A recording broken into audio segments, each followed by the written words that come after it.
할렐루야. 우리 옆에 있는 분하고 함께 인사하실 때에 주님의 사랑으로 축복합니다 하면서 우리 인사하시겠습니다. 주의 사랑으로 축복합니다. 주의 사랑으로 축복합니다. 할렐루야.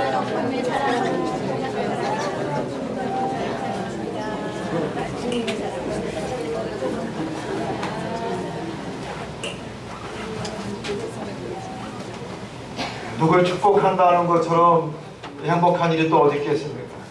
옆에 있는 분이 여러분을 축복하셨기 때문에 이제 여러분 인생은 뭐예요? 고생 끝 행복 시작이 좀 있습니다. 아멘. 아멘. 네, 행복한 우리 중앙교회 모든 성도 여러분이 되기를 원합니다. 최근에 제가 방송을 통해서 참 희한한 젊은이를 한번 만났어요. 이상한 젊은이더라고요. 희한하고 요즘 젊은이 같지 않고 이름은 김건희라고 합니다. 김건희. 그래서 이 청년 명함을 보면은 뭐라고 써 있냐면은 딴 거 안 써 있고 예수 믿는 청년 김건희 이렇게 써 있는 거예요. 예수 믿는 청년 김건희. 극단 대표입니다. 연극 배우고 극단 대표. 배우는 사람이라고 하는 극단의 대표인데 이 김건희라고 하는 청년의 별명이 몇 가지가 있더라고요. 첫 번째 별명이 뭐냐면은 제가 여러분에게 말씀드린 것처럼 예수 믿는 청년. 또 다른 별명이 뭐냐면은 귤센, 귤을 주는 선생님, 귤센, 혹은 귤 아티스트라고 합니다. 그냥 귤을 주는 것이 아니라 귤에다가 그림, 캐릭터를 그려서 주는 거예요. 자기 친구가 병원에 입원을 했는데 병문안 가면서 그냥 귤을 주기보다는 캐릭터를 그려서 주니까 너무 좋아하더라는 거예요. 너무.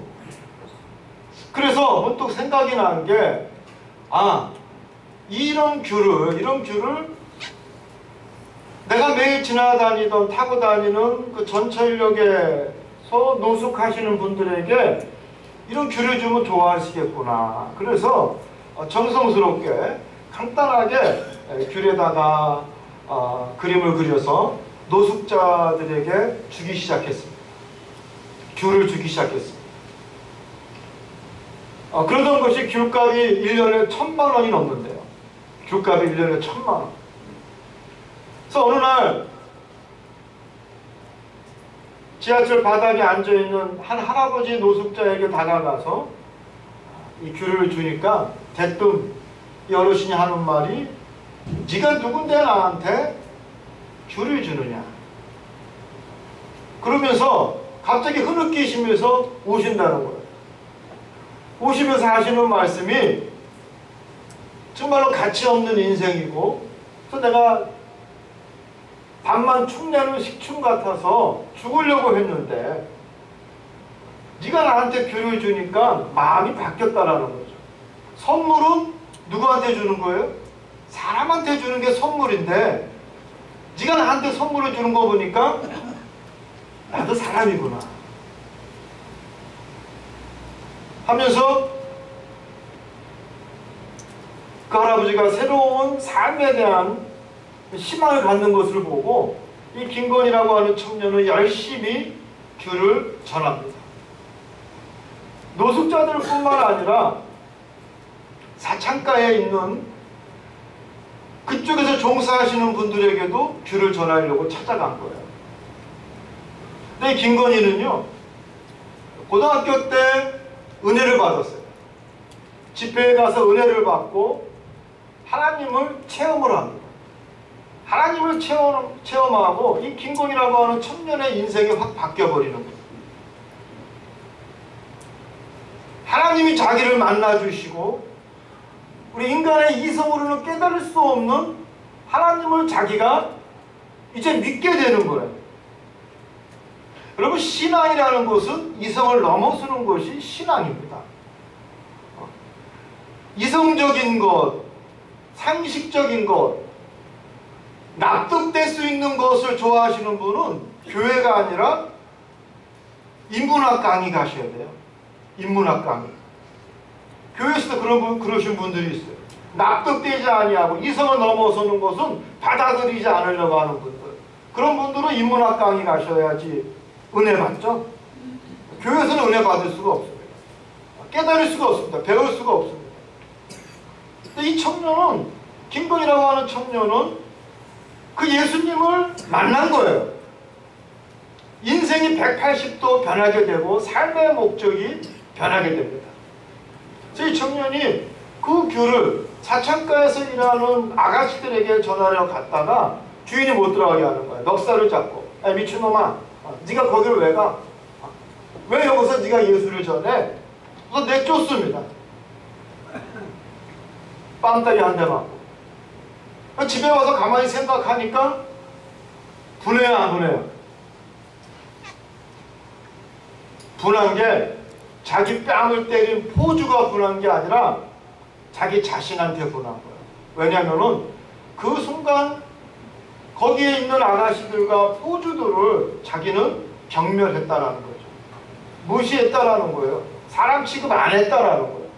예수 믿는다고 하면서 그들을, 이 김건희라고 하는 젊은이는 사람 취급을 안 했다라는 거예요. 그래서 밤새 자지 못하고 눈물을 흘립니다. 그리고 그 다음날 다시 찾아가요. 그랬더니 그 포주가 이 김건희라고 하는 젊은이의 멱살을 잡고 왜 또 왔냐고 흔드니까 이 김건희라고 하는 청년이 무릎을 꿇습니다. 그러면서 하는 말이, 내가 고백할 것이 있고 용서받을 것이 있는데 내가 당신들과 저기 젊은 처자들을 사람 취급 안 하고 무시하고 경멸했습니다. 그랬더니 그 주인이 픽 웃더니, 야, 세상 사람들이 다 우리를 그렇게 바라보고 있어. 우리가 그건 모를 줄 알아? 그런데 사과 받아보기는 처음이네.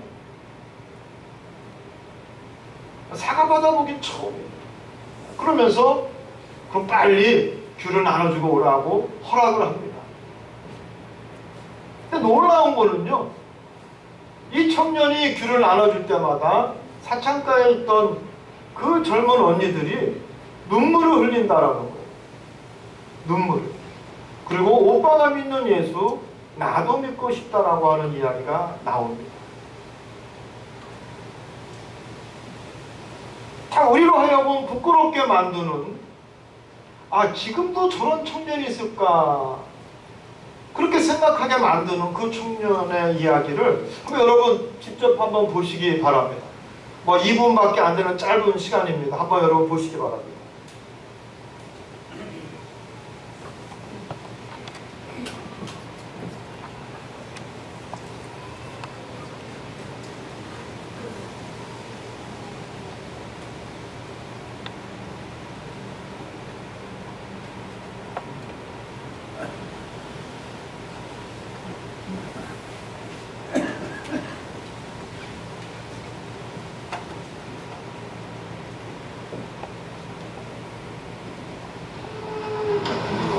괜찮으신가 보고.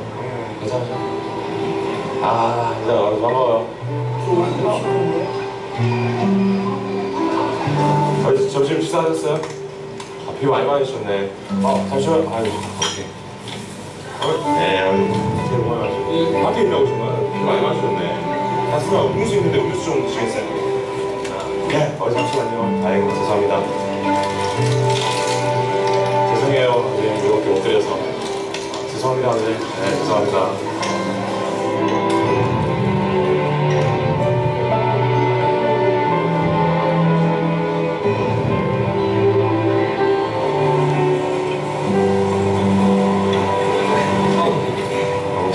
네, 다음번에 인사드릴게요. 사랑합니다. 감사합니다. 사람들 물어보면 왜 그렇게 좋아하세요? 딱 한마디밖에 없어요. 그냥 좋아서요. 제가 좋아서 하는 일이에요. 저한테 연락 한번 주세요. 한번 연락 주셔야 돼요. 제 명함인데 필요한 거 있으면 연락 주시죠. 쪽방촌에 지내세요? 아니면 나와 계세요? 저 지금 나와요. 나와 계세요? 어머니, 네. 제가 한 달이라도 지낼 수 있도록 방을 잡아드릴까요? 그래도 될까요? 어디다가? 어머니 원하시는데 제가 잡아드릴게요. 그러면 제가 연락처랑 좀 알려드릴 테니까 연락 주시겠어요? 어머니, 여기가 제 연락처예요. 네. 그래서 수신자 문화로 해도 되고. 네.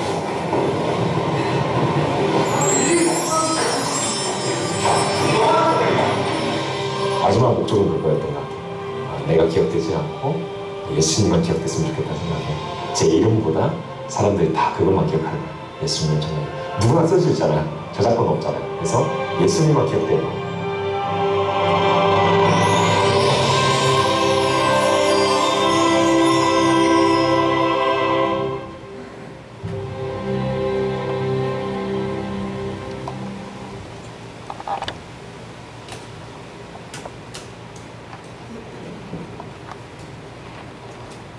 예, 짧은 이야기입니다. 짧은 이야기고 여러분이 아마 인터넷 보시면 더 많은 자료가 나와 있는데 그런 이야기가 있더라고요.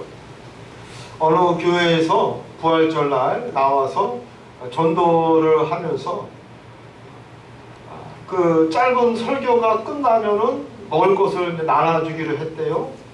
그래서 이 청년이 그 틈에 껴서 자기는 모르는 교회죠. 어쨌든 그 교회에서 부활절 행사를 하는데 자기는 거기서 귤을 나눠줍니다. 그때 한 할아버지가 이 청년을 막 때리기 시작하는 거죠. 뭐냐면 야 우리가 그지냐? 그냥 밥 주면 안 되냐? 꼭 설교 들어야 밥 주냐? 그냥 주면 안 되냐? 그러면서 막 이 청년을 때리는데 맨 처음에는 막았다가 그래서는 안 될 것 같아가지고 손을 내렸다는 거예요. 그러니까 자꾸 때리니까 막 코가 터지고 피가 나고 그 모습을 보고 주변에서 경찰에 신고를 하려고 하니까 이 김건희라고 하는 사람이 이 할아버지가 신고당하면 안 되겠구나. 그래서 그 자리를 피하려고 빠져나왔습니다. 그랬더니 그 할아버지가 쫓아오면서 하는 소리가 야 어딜 가! 기도해주고 가야지 어딜 가! 깜짝 놀랐다는 거죠. 그 소리를 듣고. 여러분 복음을 전할 때에 놀라운 표적이 나타나는 거예요. 예수란 소리를 안 해도 이 청년은 직접적으로 구체적으로 예수란 소리를 전하지 않습니다. 그냥 명함 한 장 주는 거예요. 그럼 귤 하나 주는 거예요. 그냥 안아주는 거고. 근데 이 청년의 간증을 들어보면은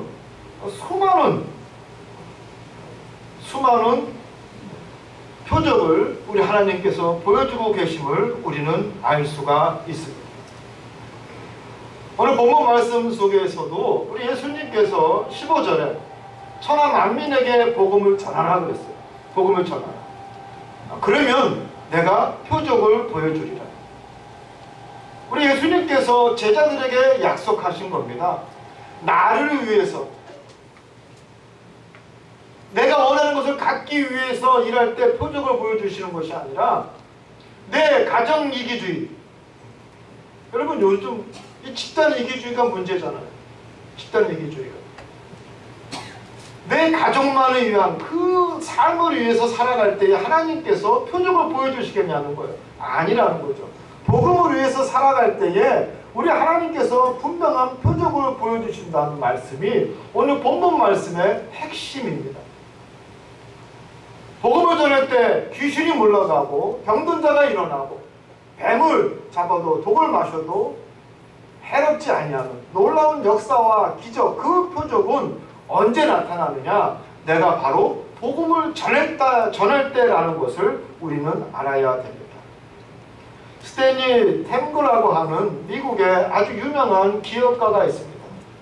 이 스탠리는 가장 대표적인, 이 시대의 가장 대표적인 아주 착실한 크리스찬 비즈니스맨이에요. US 플라스틱이라고 하는 회사의 CEO입니다. 제철 회사도 갖고 있고요. 그리고 템코 산업회사의 이사장이고 국제 OMS, 국제 여러분 배를 타고 다니면서 전 세계로 선교하는 그 선교회의 이사하고 또 에즈베리라고 하는 유명한 우리 감리교 신학대학의 이사이기도 합니다. 근데 이 스탠리가 어떻게 해서 이 시대의 가장 모범적인 크리스찬 비즈니스맨이 됐느냐? 이 사람 간증이 있더라고요. 젊었을 때 사업을 하다가 망합니다. 사업을 하면서 망하면서 하나님 앞에 기도하는 거예요. 정말로 조용한 시간 하나님 앞에 간절히 기도를 하는데 스탠리가 어떤 마음의 확신이 생기냐면은 하나님 제가 앞으로 또 비즈니스를 할 텐데 그때는 우리 하나님이 함께 동역자로 참여해 주시옵소서. 하나님이 이 일에 나의 파트너가 되어 주시옵소서. 라는 기도를 하는 거예요. 그리고 오늘 스탠리가 36만 불을 가지고 다시 비즈니스 시작하게 됩니다. 그러면서 계약서를 쓰는데 그 계약서를 누구한테 쓰는 거예요? 하나님한테 쓰는 거예요. 그래서 우리 회사의 지분의 51%는 하나님 거라는 거예요. 51%는 하나님 거. 그러면서 스탠리는 그 51%를 온전히 하나님 앞에 드립니다. 그래서 이 놀라운 이 역사가 벌어지는데요. 이 스탠리가 무려 개척한 교회가 400개, 전 세계적으로 개척한 교회가 400개, 그리고 90교회 선교단체에 이 사람이 선교 헌금을 무려 3억 달러를 합니다. 여러분 3억 달러 대단한 거죠. 3억 달러 헌금만 3억 달러 하는 거예요. 1991년도에는 우리나라에 와서 이 선교에 대한 강연도 하고 또 직접 우리와 함께 전도를 하면서 또 우리나라 선교단체에 많은 선교비를 지원하기도 했습니다. 그러니까 생기는 족족 51%는 무조건 하나님 앞에 드리는 거예요. 그랬더니 어느 날 하나님이 그에게 또 이러한 음성을 주시는 거예요. 스탠리야, 100% 주면 안 되겠니? 100%. 몇 프로요? 여러분 이익의 51%를 하나님 앞에 드리는 것도 뒤로 자빠질 텐데요. 그죠? 100%를 드리려니까 이거는 계산이 돼요? 안 돼요? 계산이 안 되죠. 계산이 안 될 거예요. 우리 11조 할 때도 부들부들 막 떨잖아요. 어떻게 하면 11조를 절세할까 하면서 힘들어 하잖아요. 온전한 11조 하기가 쉽지가 않잖아요. 근데 이 사람은 51%. 근데 하나님이 뭘 요구하시냐면 100%를 요구하시는 거예요. 근데 여러분 돈을 벌어본 사람은요 압니다. 돈을 써본 사람은 알아요. 돈을 써본 사람은 하루에 밥 30개 먹는 거 아니에요. 10개 먹는 거 아니에요. 똑같이 밥 3개 먹는 거예요. 근데 내가 선한 일에 돈을 쓰니까 그 기쁨은 이루 말할 수 없다라는 거죠. 그 보람은 이루 말할 수 없다라는 거예요. 돈을 쓸 때마다 하나님께서 놀라운 표적을 보여주시는데 스탠리는 깜짝 놀랍니다. 그래서 그런 약속을 합니다. 이미 알기 때문에 하나님께서 원하시면 100%의 지분을 하나님 앞에 드리겠습니다. 여러분 이렇게 약속을 하고 자기한테 들어오는 모든 마진을 하나님 앞에 드렸을 때에 여러분 어떤 기적이 나타났느냐. US 플라스틱 공장, 제2 공장, 제3 공장, 제4 공장, 제5 공장 계속 증축하는 놀라운 역사와 기적이 있었던 겁니다. 하나님께서 표적을 보여주시는 거예요. 언제? 복음을 전할 때에. 복음을 전할 때에 하나님께서 표적을 보여주시는 거예요. 뿐만 아니라 하나님께서 이 스탠리를 어떻게 축복하시고 어떠한 표적을 보여주시냐면은 척추암 3기가 걸렸어요. 척추암. 참 고치기 어려운 병인데 이 스탠리는 정말 만나는 사람마다 기도를 요청하고 또 주변에서 스탠리를 아는 사람들이 그를 위해서 중보기도 합니다. 근데 놀랍게도 하나님께서 그를 치료해 주셨어요. 스탠리의 별명이 또 하나 있습니다. 뭐냐? 기적의 사나이예요. 죽을 줄 알았는데 하나님께서 살리셨다라는 거죠. 그래서 그의 회사 입구에 보면은 뭐라고 크게 써 있느냐? 뭐라고 써 있냐면은 Christ is the answer. 예수님이 바로 해답이라는 거예요. Christ the answer. 예수님이 바로 우리의 답이라는 거죠. 많은 사람들이 그 글귀를 보고 고민을 합니다. 내 인생 가운데 정말 오리무중 어떻게 살아야 할지 모르는 비참하고 의미가 없고 회의가 될 수밖에 없는 그런 인생 가운데 과연 예수가 나의 앤서가 될 수 있을까?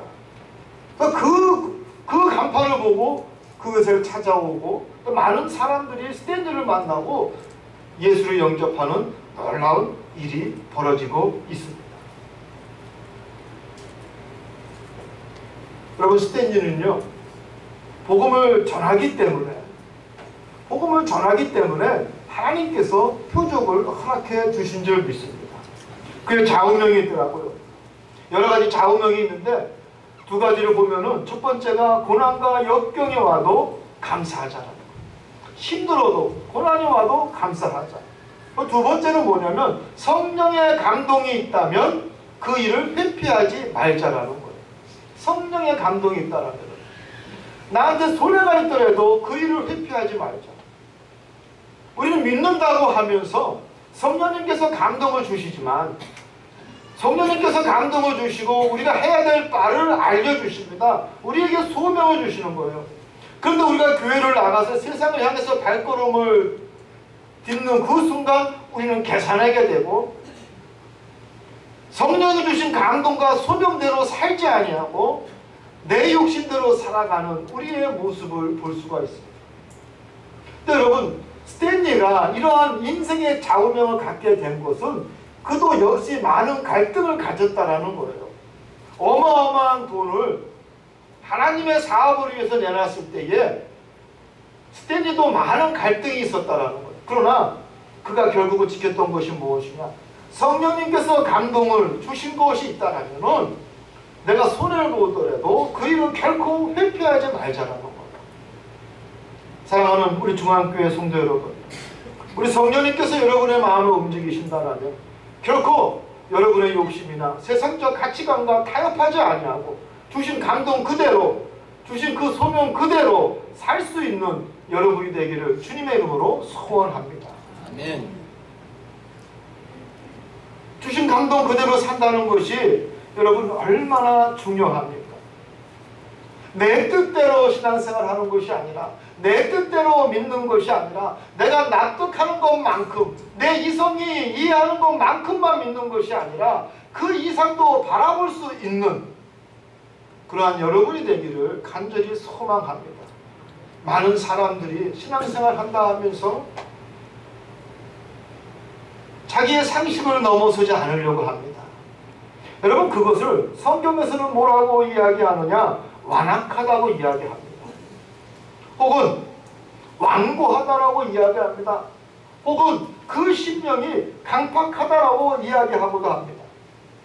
오늘 새벽에 묵상한 말씀이 예레미야서 5장인데 그 말씀에 보면은 이런 말씀이 있습니다.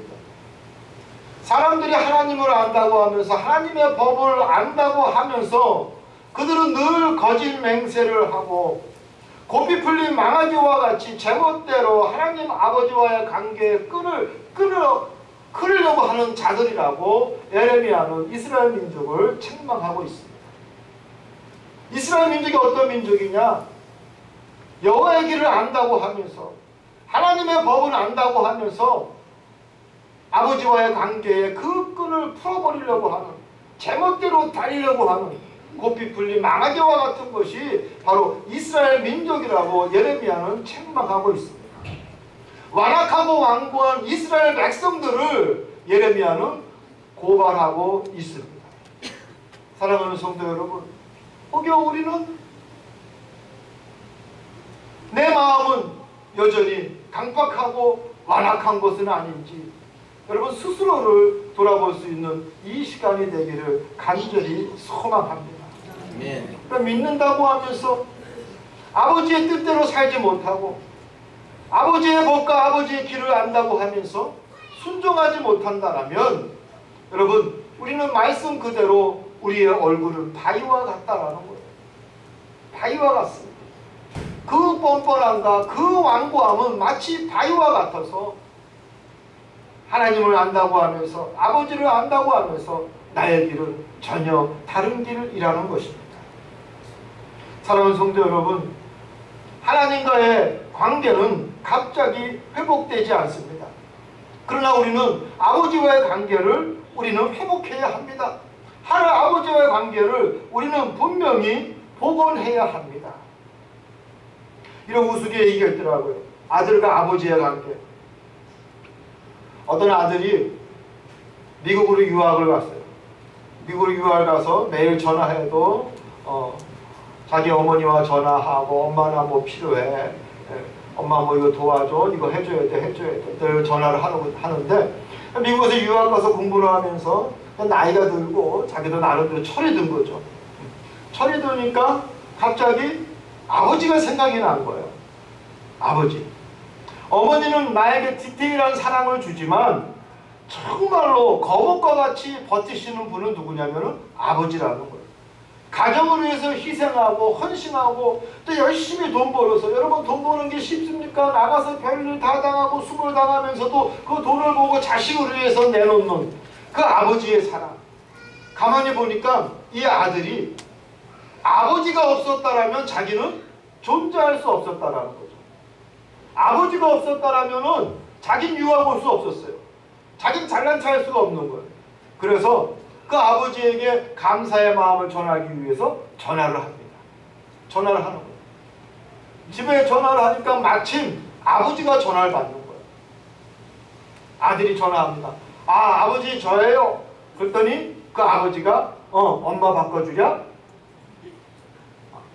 그러니까 뭐예요? 아버지는 평생 아들한테 전화 오면은 교감 수역한번 하는 거예요. 엄마 바꿔주랴? 아니에요. 저는요 지금 아버지하고 이야기하고 싶어서 전화했어요. 그러니까 아버지가 뭐라는지 아세요? 왜? 돈 필요하냐? 아버지 뭐예요? 그냥 돈만 주는 관계. 아닙니다. 아버지 제가 가만히 생각해 보니까요, 정말 아버지 없이는 난 존재할 수 없고 아버지의 사랑이 얼마나 큰 사랑인지 세상 깨닫게 되고, 아버지 정말 사랑합니다. 아버지 너무 고맙습니다. 그때 아버지가 뭐라는지 아세요? 너 술 먹었냐? 아버지와 아들과의 관계, 정말로 여러분 아들이 나중에 나이가 들어서 기억하는 거는요 아버지예요. 아버지와의 관계를 우리는 복원해야 합니다. 회복해야 됩니다. 하나님 아버지는 우리를 붙드시고 우리를 사랑하시는데, 우리는 말로는 여호와의 길을 알고 하나님의 법을 안다고 하지만 우리는 늘 내 멋대로 고삐 풀린 망아지처럼 도망다니는 것이 바로 우리의 모습입니다. 여호와의 길을 가기 위해서는 자기 자신을 내려놓아야 합니다. 길이요 진리요 생명이신 그리스도의 길을 가기 위해서는 자기 자신을 내려놓아야 합니다. 그래야 성령님께서 역사하십니다. 나를 내려놓아야 그 안에, 나를 비워놓아야 그 안에 우리 성령님께서 내주하시면서 나를 주장하신다는 것을 여러분 아셔야 합니다. 성령이 주장하시는 인생이 되어야 우린 비로소 하나님의 자녀라고 말할 수가 있습니다. 유일한 영적인 존재인 인간이 그 영을 누가 주장하느냐는 것은 여러분 굉장히 상당히 중요한 겁니다. 영적인 존재인 난데 성령이 나를 주장하는 것이 아니라 이해 타산이 나를 주장하고 이기적인 귀신이 나를 주장하고 세상의 계산이 나를 주장하고 있다면 우리는 성령의 사람이라고 볼 수 없습니다. 사랑하는 성도 여러분, 온전한 주의 길을 가기 위해서, 또 하나님과의 관계를 회복하기 위해서 여러분 스스로 마음을 비우고 여러분을 내려놓고 온전히 주의 뜻에 따라 성령의 감동에 따라 순종하고 그 소명에 따라 살 수 있는 여러분이 되시기를 주님의 이름으로 축원합니다. 우리 하나님께서 원하시는 그 길을 가게 되면은요, 우리 주님께서 반드시 표적을 보여주실 줄 믿습니다. 너희는 세계 만민에게 복음을 전하라. 믿고 세례를 받는 사람은 구원을 얻을 것이요 믿지 않는 사람은 정죄를 받으리라. 여러분 우리는 뭐예요? 복음을 그냥 전하면 되는 거예요. 전하면 믿는 사람은 구원을 받고 믿지 못하는 사람은 정죄받는 것입니다. 우리는 그저 여러분 복음을 전하면 됩니다.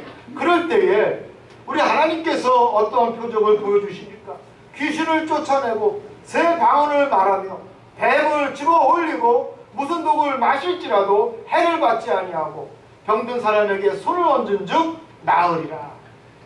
여러분 이러한 표적과 기적은요 이미 우리가 너무나 잘 알고 있습니다. 사도 바울은 몰타 섬에서 독사에 몰렸어도 그는 해를 받지 아니하였고, 오순절 마가의 다락방에서 그들은 성령을 받고 새로운 방언을 했음을 우리는 너무나 잘 알고 있습니다.